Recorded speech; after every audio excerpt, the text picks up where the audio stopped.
ಎಲ್ಲರಿಗೂ ನಮಸ್ಕಾರ. ಇವತ್ತು ನಮ್ಮ ಎಮರ್ಜೆನ್ಸಿನಲ್ಲಿ 3 ಪೇಷಂಟ್ ಬಂದಿದ್ರು. ಆ 3 ಪೇಷಂಟ್ನಲ್ಲಿ ಒಂದು ಪೇಷಂಟ್ ಬ್ರಾಡ್ ಡೆಡ್ ಇತ್ತು, ಒಂದು ಪೇಷಂಟ್ ಸ್ಟೇಬಲ್ ಆಗಿದೆ, ಇನ್ನೊಂದು ಪೇಷಂಟ್ ಕ್ರಿಟಿಕಲ್ ಇಲ್ಲಿದೆ. ಆ ಪೇಷಂಟ್ಗೆ ಬೈಲ್ಯಾಟರಲ್ ಫ್ಲೈಲ್ ಚೆಸ್ಟ್ ಇದೆ, ಅದಕ್ಕೆ ಬೈಲ್ಯಾಟರಲಿ ಐಸಿಡಿ ಪ್ಲೇಸ್ಮೆಂಟ್ ಮಾಡಿದ್ವಿ. ಬಂದಾಗ ಬಿಪಿ ಬರೀ 70 ಸಿಸ್ಟೋಲಿಕ್ ಅಷ್ಟೇ ಇತ್ತು. ಸೊ ಈಗೆಲ್ಲ ಟ್ರೀಟ್ಮೆಂಟ್ ಸ್ಟಾರ್ಟ್ ಮಾಡಿದ್ದೀವಿ. ಪೇಷಂಟ್ ವೆಂಟಿಲೇಟರ್ ಮೇಲೆ ಇದೆ, ಇನ್ನೊಂದು ಪೇಷಂಟ್. ಸೊ ಅದಕ್ಕೆ ಟ್ರೀಟ್ಮೆಂಟ್ ನಡೀತಾ ಇದೆ. 24 ಅವರ್ಸ್ ಪೇಷಂಟಿಗೆ ಇಂಟೆನ್ಸಿವ್ ಮಾನಿಟರ್ ಮಾಡ್ತಾ ಇದ್ದಾರೆ. ಸೊ ಈ 3 ಪೇಷಂಟ್ನಲ್ಲಿ ಒಂದು ಪೇಷಂಟ್ ಬ್ರಾಡ್ ಡೆಡ್ ಇತ್ತು, ಒಂದು ಪೇಷಂಟ್ ಸ್ಟೇಬಲ್ ಇದೆ, ಅದನ್ನು ಪೇಷಂಟ್ ಐಸಿಯುದಲ್ಲಿ ಇದೆ, ಅದಕ್ಕೂ ಚೆಸ್ಟ್ ಇಂಜುರಿ ಇದೆ. ಅಷ್ಟು ಜಾಸ್ತಿ ಬಟ್ ಆ ಪೇಷಂಟ್ ಸ್ಟೇಬಲ್ ಇದೆ.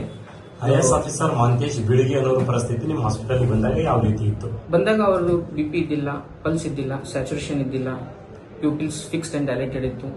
ಸೊ ಇಸಿಜಿ ತೆಗೆದು ನೋಡಿದ್ರೆ ಅದು ಇಸಿಜಿ ಫ್ಲಾಟ್ ಇತ್ತು. ಸೊ ಅದಕ್ಕೆ ಬ್ರಾಡ್ ಡೆಡ್ ಅಂತ ಹೇಳಿ ನಾವು ಡಿಕ್ಲೇರ್ ಮಾಡಿದ್ವಿ.